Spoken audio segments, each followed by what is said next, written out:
开始给她讲主课了，哎，我发现这个女孩子坐在前台，面色萎黄，揉着脸不想听。她考试成绩很好，考分很高进来的。她以前那个眼睛非常漂亮啊，那真的是睫毛很长，眼睛那个黑眼球很大，看上去很漂亮的眼。但是她那个学期就给我的感觉就是什么，眼睛大而无神。身材是本来她也就不胖，要减肥。我当时觉得很奇怪，本来怎么会这个样子呢？我面黄肌瘦，眼睛大而无光。然后她下课问我，傅老师帮我调一下月经吧，我的月经已经来了，已经有30天都收不住了。然后旁边有一个他很好的同学，就悄悄的这样减肥节食不吃东西，就悄悄的告诉我，他就是典型的节食以后气血虚弱以后气对这个血缺乏固摄，所以他老是怎么样啊，出血收不住。完了以后呢，因为气血虚不能营养面部，所以面黄，不能营养神，所以眼光大而无神。啊，眼睛大而无神，所以我给他说，我说你这月经我根本没法给你调，我说你赶紧该吃啥吃啥，你别结这个。他说呀，我害怕我很胖啊，找工作不好找啊，人家一看你是美容专业的，说你这么胖，我说你胖什么？以前你的身材很好了，增1斤太粉，减1斤太瘦了，你再减你就太瘦了，不能这样减。结果他确实啊，他就开始恢复正常饮食。我给他说，我说你特别多吃红萝卜和红枣这2个。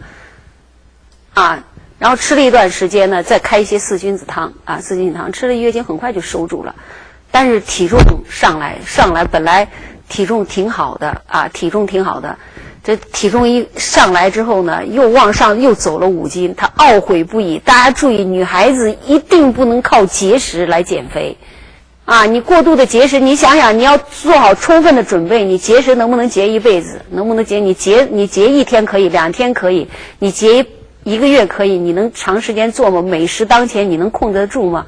你如果控制不住，你要承担这个反弹的后果。本身容易发胖的，就是你这体内就是这种代谢体质，你就是这种啊吸收能力啊，你硬性的给它去节食，它会变本加厉的吸收。你但凡吃一点，吃10分，它吸收10分，是吧？所以这个时候你要注意。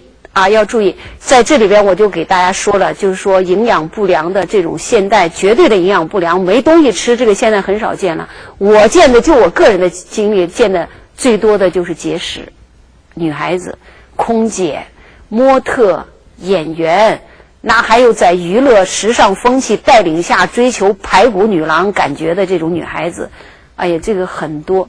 我们经常可以见到一进去这个女孩子，哎呀很漂亮啊，觉得身材这么好，往那一坐干什么？给我减肥。你想让她减肥，我想恐怕体重减不下来，第一个先把月经给减乱了。那么气虚的体质，它有它的一些易感病，气虚的人容易发胖，它和阳虚的人容易发胖道理很像啊。但是他发胖的这种人呢，他多数阳虚的人发胖多数是水偏多，气虚的人发胖多数确实是痰湿重。与平和体质相比较，气虚和阳虚体质的人更容易发胖。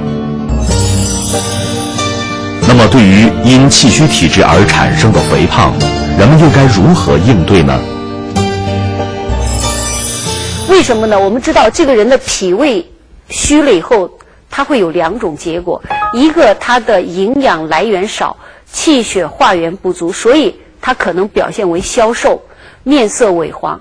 那么还有一种可能，就是他在气血化源不足的同时，他吃进来这么多东西，他又化不了，怎么办？我给他反正堆在胃肠也不行，我干脆给他加工吧，加工成什么半成品什么，中医就叫做痰湿。痰湿没地方放哪儿？放皮下，肥胖；放到肝脏，脂肪肝，啊，它就让你发胖了，净出些半成品。所以气虚的人发胖，多数呈现出一种什么？又胖又没力，看着块很大，不顶用，精力不济，是吧？让他熬个夜受不了了，让他去抬个东西，胖而无用啊。所以我们说，它可以呈现出2种，一种是消瘦，一种是肥胖。还有一个，因为它气虚不能生提，所以它会出现内脏下垂，比如说肾下垂、胃下垂、子宫脱垂和脱肛。凡是有这些病的人，他的体质在病前，他的体质基本上都是气虚为主，他容易得这种病。还有一个低血压、过敏性的鼻炎、慢性的支气管炎啊，还有这个自汗，就是不活动也汗出。我们知道人体的所有的排泄一定要适度，你如果不适度的话，一定会出问题。什么问题？假如说该出的东西你出不了，大便该出不了，体内就有毒，皮肤就出状况，对不对？小便你该出不了，那问题就更大了去了，尿毒症要命的事儿。汗该出你不出，怎么样啊？这个人就会烦躁，热散不出去，还会发胖。月经该出不出，那是闭经，你不能怀孕，在闭经的基础上还会发胖。你不发胖也好，它会影响你的第二性征。这是该出不能出，但是你也不能不出，你也不能出的太多。比如说，我们说你拉肚子，一天拉几次，你试一试。我们说好汉隔不住多少啊，3次啊，很快人就虚了。你小便量多吧，那是阳虚。你多到夜尿都多了，是吧？你这个人阳气更不足。你汗出太多的话，它怎么样啊？它是虚性的一种表现，是吧？我汗出太多，接着就会乏力，都有这种感觉。汗出太多，接着就会心慌，尤其是前心和后背出汗多，它会影响睡眠，会影响你的记忆力。啊，比如说白带，女性的白带是吧？一定要有，但是太多的话，它是精微外泄，所以白带始终偏多的女性，她通常第一形体爱发胖，第二比较慵懒，她没有力，为精微外泄。可能这个西医都认为啊，你只要白带多检查没问题，没什么病。啊，中医就不是你长期白带多，他就认为是一个消耗的，所以中医对人体的进进出出，它非常客观，你不能过，也不能怎么样啊，不及。那么你如果说在正常情况下温度也不是很高，你也没有过多的活动，还经常汗淋淋的，这体质是虚性体质，会有这种表现。那么反过来出汗太多的以后，它伤正气。啊，所以我们说到了冬天的时候、秋天的时候，天气气温下降，需要封藏的时候，你不能太多汗，太多汗是属于精微外泄。